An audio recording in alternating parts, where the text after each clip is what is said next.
2002 yılında Adana'da zorunlu eğitim çağında, yani ilkokul 1. sınıftan 12. sınıfa kadar yaklaşık 444 bin öğrenci mevcut. Bugün 2023 rakamları için söylüyorum, 590 bin öğrencimiz var. Yani aradaki artış yaklaşık %30 gibi.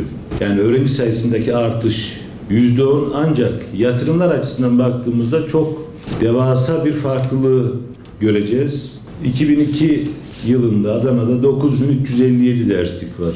Yani 444 bin öğrenci 9300 derslikte eğitim öğretim alıyor. Bugün ise 590 bin öğrenci, yani öğrenci sayısı yaklaşık %30 artmışken derslik sayısı 24 binin üzerinde. Derslik sayısındaki artış %150. Şimdi bu zaman içinde yaşadığınız ve gördüğünüz için genel değerlendirme yapmakta zorlanılabilir. Bu bahsettiğim gelişme trendi birçok ülkede devrim olarak nitelendirilebilecek kadar önemli bir gelişme. Yani 20 yıl içerisinde öğrenci sayısı artışının kat kat üstünde derslik yatırımı planlanmış. Bunu ben özellikle zikretmek istiyorum. Buradan hareketle vereceğim rakam da çok kritik. 2002 yılında Adana geneli için söylüyorum, derslik başına düşen öğrenci sayısı 48. İlköğretim bazlı olarak, yani ilkokul ve ortaokullar için.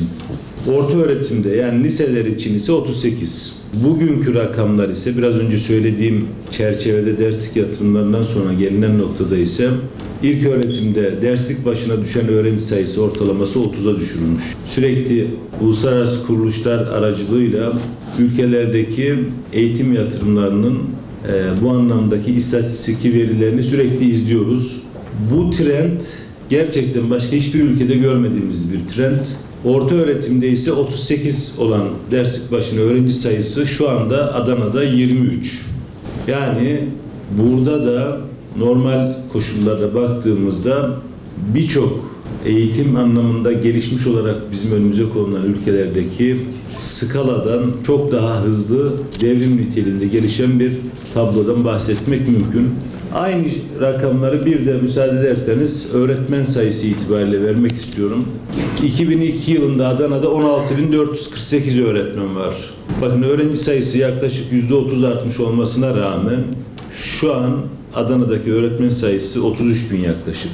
Yani öğrenci sayısındaki artışın kat be kat üstünde bir öğretmen popülasyonunda artış söz konusu. Burada da bizim baktığımız şey aslında bu rakamlardan ziyade şimdi söyleyeceğim istatistikler, öğretmen başına düşen öğrenci sayısı bizim için önemli. Yani öğretmen sayısı artabilir ama nüfustan daha az arttıysa bizim için problemdir. İlköğretim açısından baktığımızda derslik başına, öğretmen başına düşen öğrenci sayımız 2002'de 30. Yani bir öğretmene düşen öğrenci sayısı 30 iken bugün bu rakam 19. Bu OECD ya da bizim açımızdan bu anlamdaki istatistiksel referanslarımızı ölçen uluslararası kuruluşlar açısından bizim şu anda sahip olduğumuz rakam gerçekten Adana özelinde söylüyorum. Gelişme trendi ciddi şekilde takdire şayan bir gelişme trendi söz konusu. Aynı şey orta öğretimde de şu anda, yani liselerde de öğretmen başına düşen öğrenci sayımız 16. Bu da önemli bir istatistik. Bu anlamda sadece Adana için değil, Türkiye genelinde de benzer tabloların bulunduğunu söylemek lazım. 2003-2023 arasında Adana'da yapılan derslik sayısı 10.809.